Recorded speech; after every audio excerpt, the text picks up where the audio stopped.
When strategy and the psychology about trading is no longer your problem, the next thing you want to think about is how to get capital and how to scale up your income as a trader, typically an African trader living in Africa. Now, the most things they will tell you when you go to YouTube is get a prop firm account. That is the only way that you can pay a little amount of money to get access to large capital in which you can use to trade. That is not completely wrong, okay? But what you need to understand is that the mental state in which your psychology is, or the mental state in general in which you are, really contributes to your performance as a trader. So which means if you use all your last money you have, okay, you are now profitable, you've been trading on demo, you've been trading on a smaller account, and then you have that imagination of, if I can be a 10k funded trader or a 5k funded trader, all this is going to change my whole story and my whole life, and I can make more money and then come out of poverty or whatever it is. That is true, okay? But the thing you need to understand is that you will be putting so much pressure on that prop account in which you are about to buy. Now, this is the thing. Let's say you want to buy a let's use a relatively small account. You want to buy a 5k account. In order for you to buy a 5k account from a reputable prop, I'm not talking about those that will give you 50% off discount and all. You'll be spending around maybe $80, okay? Maybe $80 to buy such prop account. And you are living in Africa. Do you know how hard it is for you to gather $80 of your hard-earned money to buy a prop? You see, the problem is we keep listening to advice from those living in tier 1 country. The way someone in Africa would work to make $80 is way harder than the way someone in a tier 1 country would work to make the same $80. Yes, they both work to make that money, quite all right. But the stress, the process in which it will take an African to gather $80, all right, is how many days of work? 2 days. 2 days to gather $80, whatever shift it is you are working, and a month for you to be able to gather $80. It is not the same. What you need to ask yourself is, how many $80 do you have to throw around should, in case your first prop account or your second prop account or your third prop account doesn't go as planned? Let's say you blow it, and now you blowing a prop account doesn't mean you are not profitable. There are a lot of factors to put into consideration. You might have not understood a particular rule well, probably the daily drawdown rule, which involves calculating it from your equity, or some little things could contribute into you failing a prop account. So you buying one prop account doesn't necessarily mean you're going to pass that same one prop account, okay?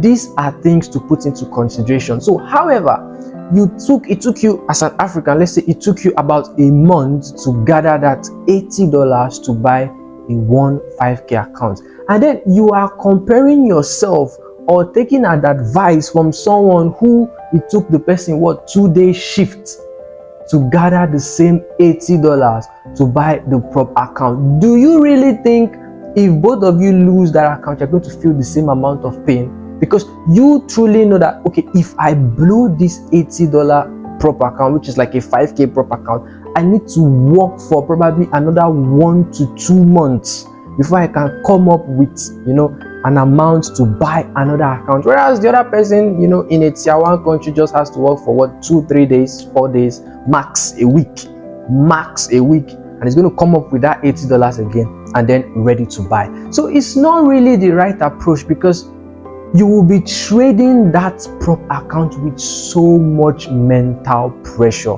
This account has to work. This account has to work. By the time you take your first trade, it doesn't matter what strategy you trade, okay? Losses comes, and then your first trade is a loss. So that means your first trade takes you into drawdown. Your second trade maybe takes you into drawdown. So now, let's say you were risking 1%, you are now in 2% drawdown, which is absolutely normal. It's absolutely normal. But due to the fear of how it took you, how hard, this is why a lot of people fail prop firm challenges. This is the reason why. The mental state in which they are Okay, that $80 was too much for them to lose. Now they start to get scared. They cannot take the trade any longer. And then that whole mentality just consumes you, and you end up losing that prop account. And then you're like, I have to work again for like 1 yes, I'm telling you, 1 month. If there's a tier 1 person watching this video right now, $80 in Africa and $80 in tier 1 country, it's not the same thing. It's not the same amount of work it's going to take you to make $80 in Africa that is going to take you to make $80 in Europe or other countries, like tier 1 countries. So you need to cut your shoe according to your size, or cut your clothes according to your size. Okay, do not put yourself in another person's shoes. Understand the state you are, understand the financial situation you are, and understand that, okay, you do not have $80 to throw around like 3 to 4 times before you eventually pass a prop firm account. Right? So prop firms are good, but for the beginner level, when you are trying to scale up your income, it's not really the right approach, because the mental pressure on that account will be too much. Instead, if you're able to gather like maybe $50, now this is not a financial advice, but this is the best way to do it. If you're able to gather like $50 in personal capital, trading strategy is no longer a problem. The psychology to manage your trade is no longer your problem, because if that is still your problem, man, you still have a long way to go. You shouldn't even be watching this video in the first place. But if strategy is not your problem, the psychology behind your trade is not your problem, it is just capital. Okay, as an African, you could try probably gather a couple of jobs or something and then gather $50. Fund your life account. Leave props alone for the time being. You will trade them later, fine. But leave props alone and fund your life account. That way you have full control over everything you are doing. It's your personal capital, no matter how small. Now, the reality of trading is you are told to risk what? 1% or 2% at max of your account. What is 1% of $50? 5 cents, $0.5. You can't really risk that, realistically speaking. It won't take you anywhere if you are risking such amount of money.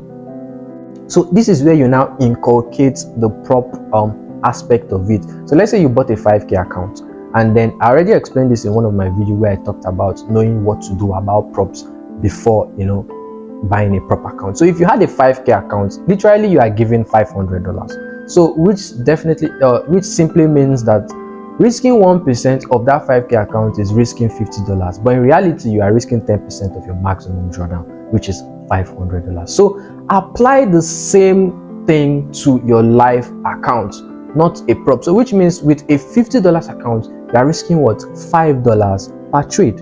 Now what you need to ask yourself is, does your strategy give you like 10 losses in a row? I highly doubt that. If there's any trader that is taking 10 losses in a row, you're not profitable. Probably something is wrong with your strategy. Your strategy is just awful. You shouldn't be taking 10 losses in a row. You can take 2, 3, 4 losses in a row, but 10 losses in a row, there's something is wrong somewhere. So you ask yourself, does my strategy gives me 10 losses in a row? Absolutely not. Good. So you can do that. Risk 5% per trade, and make sure you are trading at least a 1 to 2 risk to reward ratio. Why do I say that? You take a trade today, you make $10, all right? You take a trade tomorrow, you lose $5. So you are taking at least 2 steps forward, 1 step backward. That is the first thing. So at least trade 1 to 2 risk to reward ratio at the very least. That's the first step. The second step is always keep your risk consistent. Do not risk $5 on this trade, you made profit, then you risk $10 on the next trade. No, keep it consistent. $5 per trade. So risk that same $5 per trade.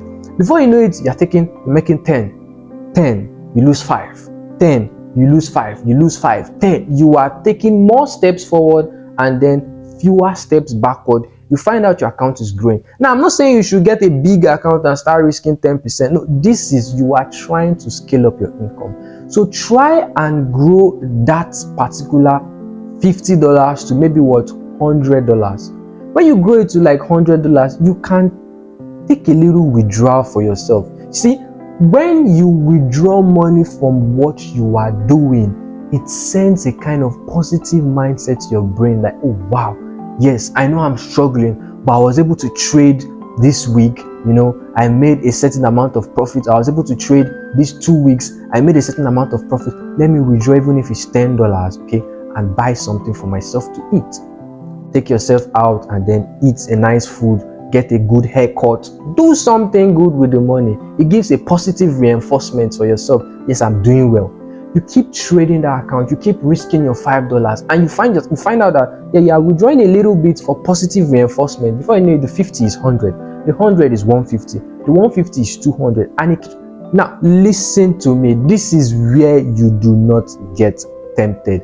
Do not increase your risk unnecessarily, or else you will end up losing. Now, you are not flipping an account. This is the difference. You are not flipping this account, you are growing this account. It's a difference. There's a difference between the two.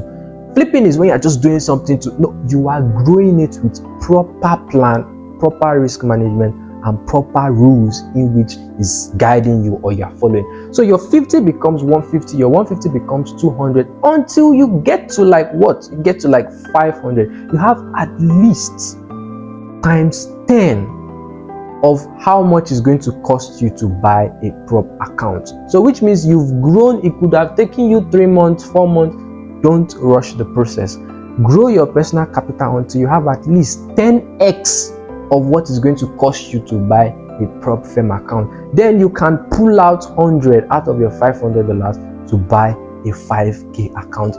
That way, the mental pressure of you trying to pass that 5K prop account is way less, because you have a personal account in which you are trading that is helping you to get some kind of funds every week, every 2 weeks, every month, that you can withdraw as positive reinforcement to compensate yourself for the work you're doing. Because the truth is, if you had taken your only $50 you had and you bought a prop account with it, the pressure will be too much on you. By the time you find yourself trading that account for 1 week, 2 weeks, 3 weeks, 1 month, 2 months, and you still haven't gotten to the payout, it starts to dawn on you. It starts to dawn on you. You start taking stupid moves. You start doing crazy things, because you'll be like, man, I've been trading this account for what? I've been trading this account for 2-3 months now. I haven't gotten to a payout. And then I've been investing so much. So many thoughts start running through your mind, which will eventually make you fail. But by the time you removed $100 out of $500 that you're able to grow to buy the proper account, you're like, okay, you have a very, very positive mindset. You have a very good, you're in a good mental state. You can trade that 5K prop account together with your personal account without putting so much pressure on that 5K account. The truth is, you won't even know when you will pass that 5K prop account. That's the reality, because you have your own personal account. Let's say you're left with $400, and then you are risking maybe 5% of your account per trade. I'm not saying it's a financial advice, but it's just for you to make a kind of significant amount of money. So let's say you have a $400 account and you're risking $20 per trade. You're risking $20 per trade, so which means you need to take 20 trades in a row and lose those 20 trades before you actually blow the account, which is almost not possible. So you are risking $20 per trade. You are doing at least a 1 to 2. You are making $40 profit, 1 to 3, $60 profit sometimes, and then you are making weekly withdrawals or bi-weekly withdrawals or monthly withdrawals, at least as positive reinforcements to compensate yourself, as well trading the prop. So your mind is not really going to be fixated on that prop account, and that is how you can pass the prop account. Now you have more capital. You can channel more capital from your prop payout to build your personal account, and then take more money, buy more prop accounts, and you keep scaling up like that. But if you had said the only money you had, this is the biggest problem with a lot of people, watching what these influencers are telling them about props, and then they use their last card to buy a prop account. That might be the greatest mistake of your life as a new trader. So make sure you grow your small account first. I did not say flip, I said grow. Grow your small account until you have at least times 10 of whatever it is going to cost you to buy a prop account.